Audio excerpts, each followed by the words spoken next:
In the shadowed corridors of history, where ambition and power clash, some stories refuse to fade. This is one such tale, a chilling enigma that has haunted England for centuries, the fate of the princes in the Tower. Welcome to Echoes of Time, your portal to the forgotten pages of history, where we reveal the secrets that lie under the dust of centuries. Today, we delve into a pivotal moment that reshaped a dynasty and continues to baffle historians. A story that never quite made it into the history books with a definitive ending. We journey through the ages to unravel one of England's most enduring royal mysteries, seeking to better understand the present through the echoes of humanity's great past. The year is 1483. England is still reeling from the Wars of the Roses, a brutal dynastic struggle for the throne between the houses of Lancaster and York. Just 2 decades prior, the Yorkist king Edward IV had finally secured a fragile peace. But peace in medieval England was often fleeting, a mere prelude to the next storm. Upon Edward IV's sudden and unexpected death in April of that year, the realm was plunged back into uncertainty. His heir, a mere boy of 12 years old, was immediately proclaimed King Edward V. A young king meant a regency, and the obvious choice for Lord Protector, the one tasked with guiding the young monarch until he came of age, was his paternal uncle, Richard, Duke of Gloucester, King Edward IV's younger brother. The transition of power was set into motion. The young Edward V, along with his even younger brother, Richard, Duke of York, just 9 years old, were lodged within the imposing, formidable walls of the Tower of London. This ancient fortress, a symbol of royal power and a notorious prison, was presented as a place of safety, a secure royal residence where the boys could reside ahead of the grand coronation that would officially cement Edward V's claim to the crown. The stage was seemingly set for a new reign to begin. Yet, that coronation never happened. The whispers of court intrigue, the shifting alliances, and the hunger for ultimate power that characterized the age began to swirl around the young king and his brother. Richard of Gloucester, initially the protector, soon made a series of audacious moves. He swiftly seized the throne for himself, claiming a right to rule that few could have anticipated. In a shocking declaration, he pronounced the 2 young princes illegitimate, a move that legally stripped them of their claim to the throne and effectively cleared his path to kingship. The world watched, perhaps with a mixture of awe and apprehension, as Richard of Gloucester was crowned King Richard III.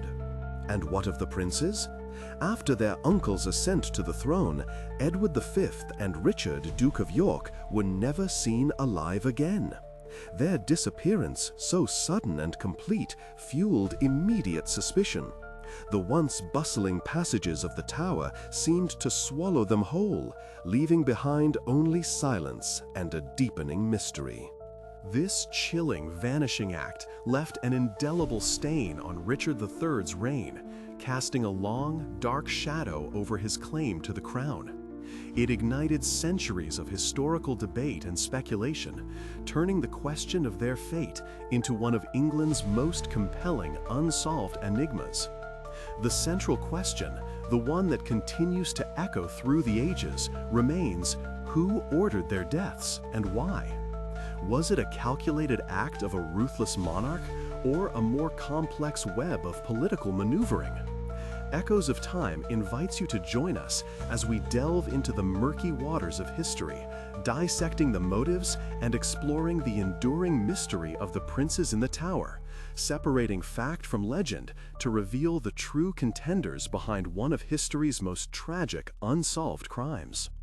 The most enduring theory, one that has been popularized for centuries and dramatically shaped public perception, points damningly at Richard III. This narrative, largely championed by Tudor historians writing after Richard III's downfall, most notably Sir Thomas More, painted a picture of a tyrannical uncle driven by an insatiable lust for power. More's account, though written decades after the events and heavily influenced by the victorious Tudor dynasty who had overthrown Richard, suggested that Richard III, cold and calculating, eliminated his nephews to solidify his grasp on the throne. With the young princes alive, even if declared illegitimate, they represented a potent threat. They were Plantagenet blood, and in a time of volatile loyalties, any living claimant could become a rallying point for opposition. The reasoning was clear: no princes, no rivals. This theory posits a cold, pragmatic execution to secure an uncertain kingship, a brutal reality of medieval succession where family ties often dissolved in the face of absolute power.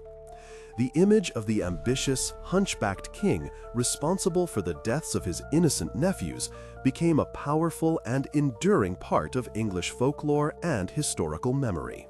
Yet, history is rarely so simple, and the dust of centuries can obscure as much as it reveals. Other compelling hypotheses emerge, challenging the seemingly clear-cut villainy of Richard III. One significant alternative theory suggests that Henry VII, the victorious Tudor who ultimately overthrew Richard III at the Battle of Bosworth Field, might have had a motive to remove any potential Plantagenet claimants. Henry VII, the founder of the Tudor dynasty, had a tenuous claim to the throne, relying heavily on conquest and marriage. The existence of Edward V and Richard of York, even as declared bastards, represented a living alternative, a lingering threat to his newly established rule. Should the boys have survived Richard III's reign, they would have been a significant liability for Henry VII. Their very existence could have incited rebellion among those who still harbored loyalties to the Yorkist line. Therefore, some historians argue that Henry VII, once he was securely on the throne, might have seen it necessary to ensure their permanent disappearance, removing any potential challengers to his fledgling dynasty. This perspective highlights the fragile nature of power and the lengths to which new rulers might go to consolidate their authority in a politically turbulent era. A more recent, though less widely accepted, theory even implicates figures like the Duke of Buckingham. Henry Stafford, the second Duke of Buckingham, was a powerful and ambitious nobleman, initially a key ally of Richard III. His political ambitions were complex, and his loyalty proved to be fleeting.